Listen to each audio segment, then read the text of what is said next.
Dear officers, మీరు ఉన్నదెందుకు? ఇంతమంది ఏం చేస్తున్నట్టు? కనీసం ఈ పని కూడా చేయలేకపోతే మీరెందుకు అంటూ అధికారులపై ఆగ్రహం వ్యక్తం చేస్తున్నారు. ఇంతకీ అధికారులపై కస్సుబుస్సులాడిన ఆ మంత్రులు ఎవరు? వాళ్ళకెందుకు అంత కోపం? I'm sorry.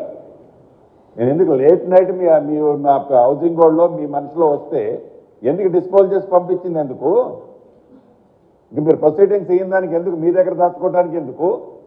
ప్రజల కోసం మేమెంతో తాపత్రయపడుతున్నాం, కానీ మీరెందుకో వెనకబడ్డారు. మాకు సహకరించడం లేదు, మాతో కలిసి పనిచేయడం లేదు, మా స్పీడ్ మీరు అందుకోలేకపోతున్నారు. ఈ తీరు సరికాదు. మున్ముందు కూడా ఇలాగే ఉంటే సహించేది లేదంటూ అధికారులను హెచ్చరిస్తున్నారు తెలంగాణ మంత్రులు పొంగులేటి శ్రీనివాసరెడ్డి, ఉత్తమ్ కుమార్ రెడ్డి. ఇందిరమ్మ ఇళ్లపై వరంగల్లో నిన్న జరిగిన రివ్యూలో అధికారులపై మంత్రి పొంగులేటి శ్రీనివాసరెడ్డి ఆగ్రహం వ్యక్తం చేశారు. లబ్ధిదారుల ఎంపికలో అలసత్వం వహిస్తున్నారంటూ మండిపడ్డారు.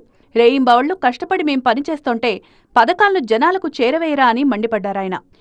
కాదమ్మా, మీకు డిజిటల్ సిగ్నేచర్ ప్రాబ్లం ఉన్నా ఎనీథింగ్ ఉన్నా మీరు గౌతమ్తోనో మీరు కాంటాక్ట్ చేయాలి. కాంటాక్ట్ లోనే ఉన్నాం సార్. ఎప్పుడు కాంటాక్ట్? ఆల్మోస్ట్ 3-4 డేస్ నుంచి ఉన్నాం సార్. అసలు 3-4 డేస్ ఏంటి? మనం ఎప్పటి నుంచి ఇస్తున్నాము? నా సిగ్నేచర్స్ మీరు ఎన్ని రోజుల నుంచి తీసుకుంటున్నారు? ఆల్మోస్ట్ 15 డేస్ నుంచి. 15 డేస్ నుంచి తీసుకొని ఒక్క ప్రొసీడింగ్ కూడా మీరు గ్రౌండ్కి పోకపోతే ఎలా? ఇక సూర్యాపేటలో పర్యటించిన ఉత్తమ్ ఉద్యోగులు అలసత్వం లేకుండా పనిచేయాలన్నారు. పాలనలో నిర్లక్ష్యాన్ని సహించేది లేదని హెచ్చరించారు. ప్రభుత్వానికి మంచి పేరు వచ్చే విధంగా, మంచి ఇమేజ్ వచ్చే విధంగా మీరందరూ ముందుకు పోవాలని చెప్పి నేను మనవి చేస్తున్నా.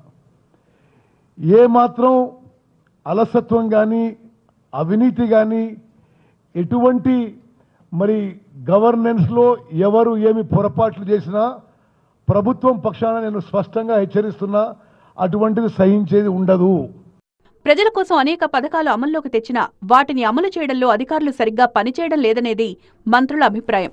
అందుకే పనితీరులో కొంచెం వేగం పెంచుకోవాలంటూ అధికారులను ఆదేశిస్తున్నట్టుగా పార్టీ వర్గాలు చెప్తున్నాయి.